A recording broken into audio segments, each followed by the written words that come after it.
Good morning, everybody, and welcome to the class studio. Today we learn 6th standard poem All Things Bright and Beautiful. This poem is written by Cecil Frances Alexander. Before we start the poem, subscribe our channel and press the bell icon for the latest updates of our videos. Okay, children, now we start the preparatory activity. First one, name some of the things that are bright and beautiful. Guess. Any guesses? Some things that are bright and beautiful. Bright ಅಂದರೆ ಹೊಳೆಯುವ ಮತ್ತು ಸುಂದರವಾಗಿರುವ ಕೆಲವೊಂದು ವಸ್ತುಗಳ ಹೆಸರುಗಳನ್ನು ನೀವು ಹೇಳಬೇಕಾಗಿದೆ. ಹೇಳ್ತೀರಾ? Okay, the answer is the moon, the sun, twinkling stars.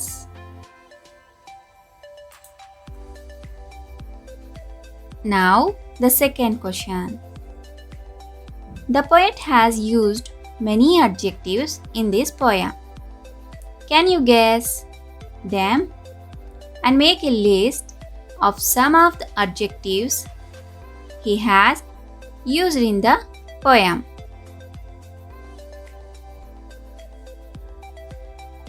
The answer is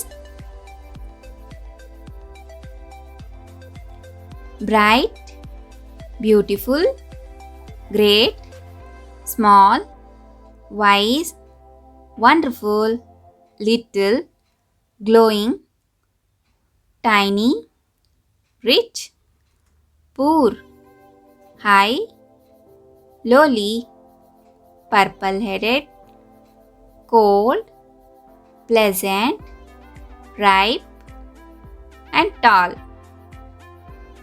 These are all words are adjectives. All these words are in this poem. Okay? Now we continue. Third one. The title of the poem is All Things Bright and Beautiful. What do you think the poem is about? Guess. The answer is the poem is about all God's creation. ದೇವರ ಸೃಷ್ಟಿಯ ಬಗ್ಗೆ ಈ ಒಂದು poem, ಈ ಪದ್ಯ ಭಾಗ ಇದೆ. Okay, now we start the poem. Yes, here a picture given. It's a nature scene. Okay, ಒಳ್ಳೆಯ ಒಂದು ಪ್ರಕೃತಿಯ ಒಂದು ಚಿತ್ರವನ್ನು ಕೊಟ್ಟಿದ್ದಾನೆ. ಇಲ್ಲಿ ಹಕ್ಕಿಗಳು ಆಕಾಶದಲ್ಲಿ ಹಾರಾಡ್ತಾ ಇವೆ, ಮರಗಿಡಗಳ ಮೇಲೆ ಕೂತಿವೆ, ಚಿಲಿಪಿಲಿ ಚಿಲಿಪಿಲಿ ಹಾಡ್ತಾ ಇವೆ, ಸೂರ್ಯ ಉಗಮಿಸ್ತಾ ಇದ್ದಾನೆ, ಬೆಟ್ಟ ಗುಡ್ಡಗಳು ಅಲ್ವಾ. ಒಟ್ಟಿನಲ್ಲಿ ದೇವರ ಒಂದು ಸುಂದರವಾದ ಸೃಷ್ಟಿ ನಮಗೆ ಸಿಕ್ಕಿರುವಂತಹ ಈ ಪ್ರಕೃತಿಯ ಬಗ್ಗೆ ಈ ಒಂದು ಪದ್ಯ ಭಾಗವನ್ನು ಕವಿ ಬರೆದಿದ್ದಾರೆ. ಈ ಪದ್ಯ ಭಾಗವನ್ನು ಶ್ರೀಮತಿ ಸೆಸಿಲ್ ಫ್ರಾನ್ಸಿಸ್ ಅಲೆಕ್ಸಾಂಡರ್ ಎಂಬುವರು ಬರೆದಿದ್ದಾರೆ. ಇವರು ತಮ್ಮ ಬಾಲ್ಯದಿಂದಲೇ ಹಲವಾರು ಪದ್ಯಗಳನ್ನು ರಚಿಸುತ್ತಾ ಬಂದಿದ್ದಾರೆ. ಈ ಒಂದು ಪದ್ಯ ಭಾಗಕ್ಕೆ all things bright and beautiful, ಎಲ್ಲ ವಸ್ತುಗಳು ತುಂಬ ಸುಂದರವಾಗಿವೆ ಮತ್ತು ಹೊಳೆಯುತ್ತಿವೆ ಅನ್ನುವಂತಹ ಒಂದು ಟೈಟಲನ್ನು ಅವರು ಕೊಟ್ಟಿದ್ದಾರೆ. ಈ ಒಂದು ಪದ್ಯ ಭಾಗದ ಟೈಟಲ್ ಎಷ್ಟು ಸುಂದರವಾಗಿದೆಯೋ ಈ ಪದ್ಯನೂ ಕೂಡ ಅಷ್ಟೇ ಸುಂದರವಾಗಿದೆ. ಹಾಗಾದರೆ ಈಗ ಈ ಪದ್ಯ ಭಾಗವನ್ನು ನೋಡೋಣ. All things bright and beautiful, all creatures great and small, all things wise and wonderful, the Lord God made them all, the Lord God made them all. Each little flower that opens, each little bird that sings, He made their glowing colors, He made their tiny wings, He made their tiny wings. The rich man in his castle, the poor man at his gate, He made them high or lowly, and ordered their estate, and ordered their estate. The purple-headed mountains, the river running by, the sunset and the morning, that brightens up the sky, that brightens up the sky. The cold wind in the winter, the pleasant summer sun, the ripe fruits in the garden, He made them everyone, He made them everyone. The tall trees in the green wood, the meadows where we play, the rushes by the water, together every day, together every day. He gave us eyes to see them, and lips that we might tell, how great is God Almighty, who has made all things well, who has made all things well. All things bright and beautiful, all creatures great and small, all things wise and wonderful, the Lord God made them all, the Lord God made them all. All things bright and beautiful, all creatures great and small, all things wise and wonderful, the Lord God made them all. ಕವಿತ್ರಿಯವರು ಈ ಪದ್ಯದ ಮೂಲಕ ಭಗವಂತನ ಸೃಷ್ಟಿಯಲ್ಲಿ ಅವನು ಸೃಷ್ಟಿಸಿದ ವಸ್ತುಗಳೆಲ್ಲ ಹೊಳೆಯುವಂತಿದ್ದು ಸುಂದರವಾಗಿ ಕಂಗೊಳಿಸುತ್ತಿವೆ ಅಂತ ಹೇಳ್ತಾ ಇದ್ದಾರೆ. ಬ್ರೈಟ್ ಅಂದರೆ ಹೊಳೆಯುವ, ಬ್ಯೂಟಿಫುಲ್ ಅಂದರೆ ಸುಂದರವಾದ, ಕ್ರಿಯೇಚರ್ಸ್ ಜೀವಿಗಳು, ಕೆಲವೊಂದು ಜೀವಿಗಳು ದೊಡ್ಡದಾಗಿವೆ ಹಾಗೂ ಕೆಲವೊಂದು ಚಿಕ್ಕದಾಗಿವೆ. ಅವೆಲ್ಲವೂ ಕೂಡ ಯಾರ ಸೃಷ್ಟಿ? ದೇವರ ಸೃಷ್ಟಿ. ಇದನ್ನು ಹೇಳ್ತಾ ಇದ್ದಾರೆ. ಹಾಗೇನೆ ದೇವರು ಅವುಗಳನ್ನು ಸೃಷ್ಟಿಸಿದ್ದಾನೆ. ಆ ಎಲ್ಲ ವಸ್ತುಗಳು ಸಣ್ಣದಾಗಿರಲಿ ಅಥವಾ ದೊಡ್ಡದಾಗಿರಲಿ ಎಲ್ಲವೂ ಕೂಡ ಬುದ್ಧಿವಂತಿಕೆಯಿಂದ ಅದ್ಭುತವಾಗಿ ರಚಿಸಲ್ಪಟ್ಟಿವೆ ಅಂತ ಹೇಳಿ ಕವಿ ಈ ಒಂದು ಪ್ಯಾರಾಗ್ರಾಫಲ್ಲಿ ಹೇಳ್ತಾ ಇದ್ದಾರೆ. Let's see the next para. Each little flower that opens, each little bird that sings, He made their glowing colors, He made their tiny wings. ನೋಡಿ, ಪದ್ಯದಲ್ಲಿ ಎಷ್ಟು ಸುಂದರವಾಗಿ ಕವಿ ಹೇಳ್ತಾ ಇದ್ದಾರೆ ಕವಯಿತ್ರಿ. ಒಂದು ಸಣ್ಣ ಹೂವಾದರೂ ಅದು ಕೂಡ ಯಾರ ಸೃಷ್ಟಿ? ಭಗವಂತನ ಸೃಷ್ಟಿ. ಒಂದು ಹೂವನ್ನು ಅರಳುವಾಗ ನೀವು ನೋಡಿದ್ದೀರಾ? ಸುಂದರವಾದ ಒಂದು ಗುಲಾಬಿ ಹೂವನ್ನು ಅಬ್ಸರ್ವ್ ಮಾಡಿ, ಸೂರ್ಯನ ಬೆಳಕು ಅದ್ರ ಮೇಲೆ ಬೀಳ್ತಾ ಇರೋ ಹಾಗೆ ಅದು ಅರಳ್ತಾ ಹೋಗುತ್ತೆ. ಆ ಒಂದು ಸುಂದರತೆಯನ್ನು ನೋಡಬೇಕು. ಸುಂದರವಾದ ಹೂವು ಅರಳುವಾಗ ನೋಡುವುದೇ ಒಂದು ಅದ್ಭುತ. ಸೊ ಅದು ಕೂಡ ಭಗವಂತನ ಸೃಷ್ಟಿ. ಹಾಗೆ ಅದರ ಒಂದು ಸುವಾಸನೆಯನ್ನು ಕೂಡ ಆ ಹೂವು ಬೀರ್ತಾ ಇರುತ್ತೆ. ಆ ಹೂವಿಗೂ ಸಹ ಆ ದೇವರೇ ಬಣ್ಣ ಕೊಟ್ಟಿದ್ದಾನೆ. ಹಾಗೆ ಪ್ರತಿಯೊಂದು ಒಂದು ಪುಟ್ಟ ಪಕ್ಷಿ, ಒಂದು ದೊಡ್ಡ ಪಕ್ಷಿಯಾಗಿರಲಿ ಪುಟ್ಟ ಪಕ್ಷಿಯಾಗಿರಲಿ, ಅವೆಲ್ಲ ಏನು ಮಾಡ್ತವೆ? ಆಕಾಶದಲ್ಲಿ ಸ್ವಚ್ಛಂದವಾಗಿ ಹಾರಾಡ್ತಾ ಇರ್ತವೆ, ಹಾಡ್ತಾ ಇರ್ತವೆ ಅಲ್ವಾ? ಸೊ ಅವುಗಳಿಗೆಲ್ಲ ಯಾರು ಬಣ್ಣವನ್ನು ಕೊಟ್ಟವರು? ದೇವರು. ಆ ಪುಟ್ಟ ಪುಟ್ಟ ರೆಕ್ಕೆಗಳನ್ನು ಕೊಟ್ಟಿದ್ದಾನೆ, ಹಾಗೂ ಅವುಗಳಿಗೆ ಸ್ವಚ್ಛಂದವಾಗಿ ಹಾರಾಡೋದಕ್ಕೆ ಅಂತ ಹೇಳಿ ಪುಟ್ಟ ಪುಟ್ಟ ರೆಕ್ಕೆಗಳ ಜೊತೆಯಲ್ಲಿ ಅವುಗಳಿಗೆ ಉತ್ತಮವಾದ ಬಣ್ಣಗಳನ್ನು ಕೂಡ ಕೊಟ್ಟಿದ್ದಾನೆ. ಪಕ್ಷಿಗಳನ್ನು ಅಬ್ಸರ್ವ್ ಮಾಡಬೇಕು, ಎಷ್ಟು ಕಲರ್ಫುಲ್ ಆಗಿರ್ತವೆ ಕೆಲವೊಂದು ಪಕ್ಷಿಗಳು ಅಂದರೆ ಆ ನೋಡೋದಕ್ಕೇ ಚಂದ, ಅಷ್ಟು ಚೆನ್ನಾಗಿರ್ತವೆ ಆ ಪಕ್ಷಿಗಳು. ಹಲವಾರು ಪಕ್ಷಿಗಳನ್ನು ನೀವು ಅಬ್ಸರ್ವ್ ಮಾಡಿ ಅವುಗಳ ಹೆಸರುಗಳನ್ನು ಬರಿತಾ ಹೋಗಿ, ಆವಾಗ ನಿಮಗೆ ಗೊತ್ತಾಗುತ್ತೆ ಎಷ್ಟೊಂದು ರೀತಿಯ ಪಕ್ಷಿಗಳು, ವಿಚಿತ್ರವಾದ ವಿವಿಧ ರೀತಿಯ ಪಕ್ಷಿಗಳು ಇರ್ತವೆ ಅಂತ ಹೇಳಿ. ದೇವರೇ ಏನು ಮಾಡಿದನಪ್ಪ?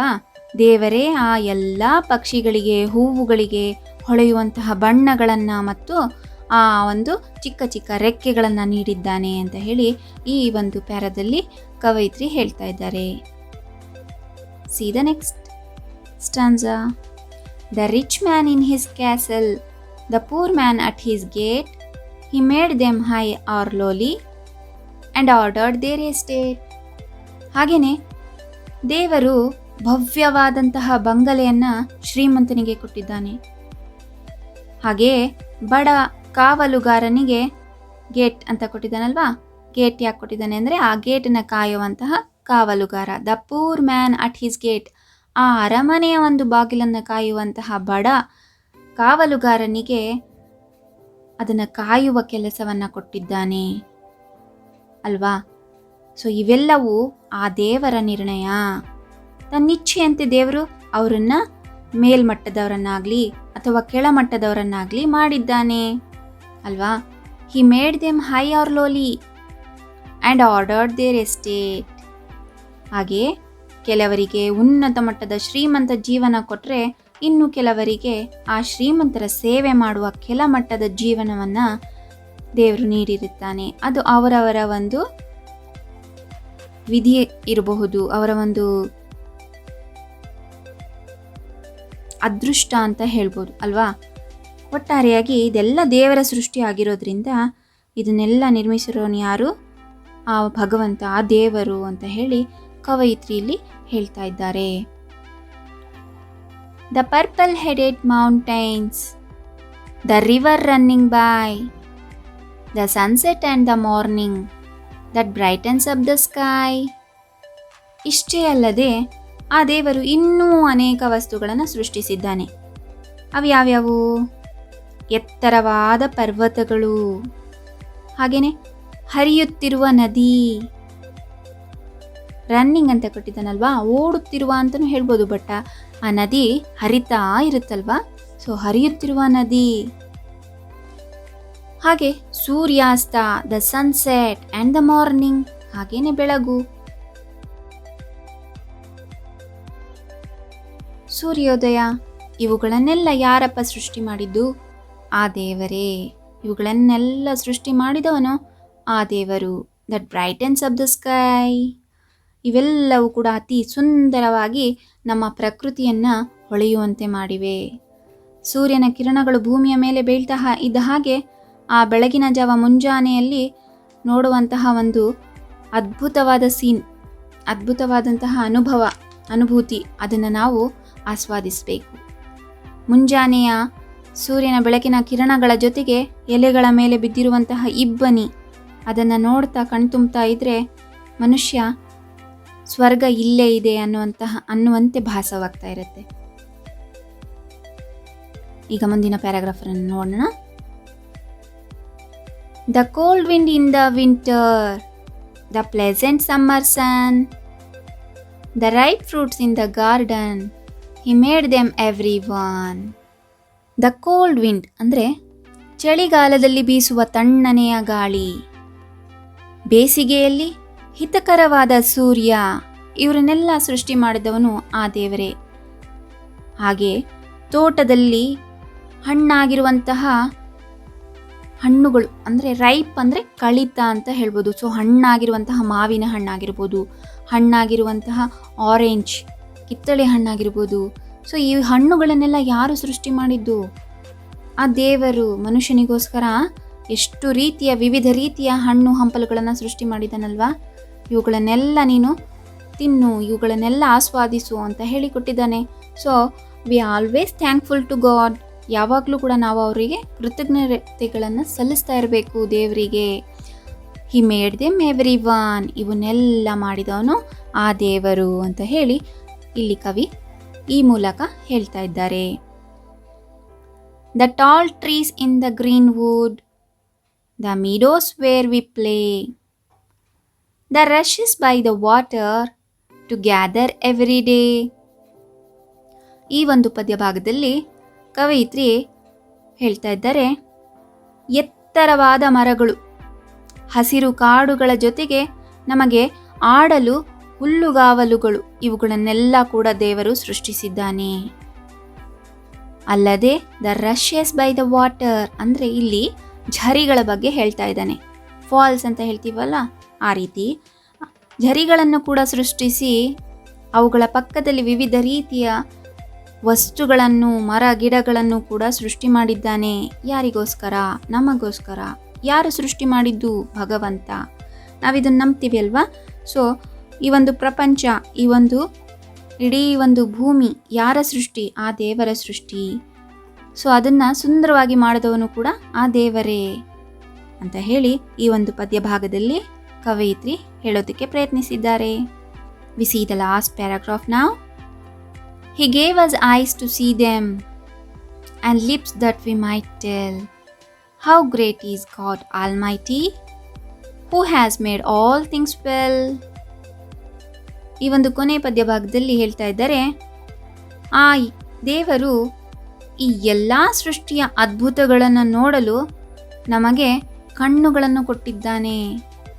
ಐಸ್ ಟು ಸಿ ದೆಮ್ ಅಲ್ವಾ? ಈ ಸೃಷ್ಟಿಯನ್ನು ನೋಡೋದಿಕ್ಕೆ ಅಂತಲೇ ಕಣ್ಣುಗಳನ್ನು ಕೊಟ್ಟಿದ್ದಾನೆ.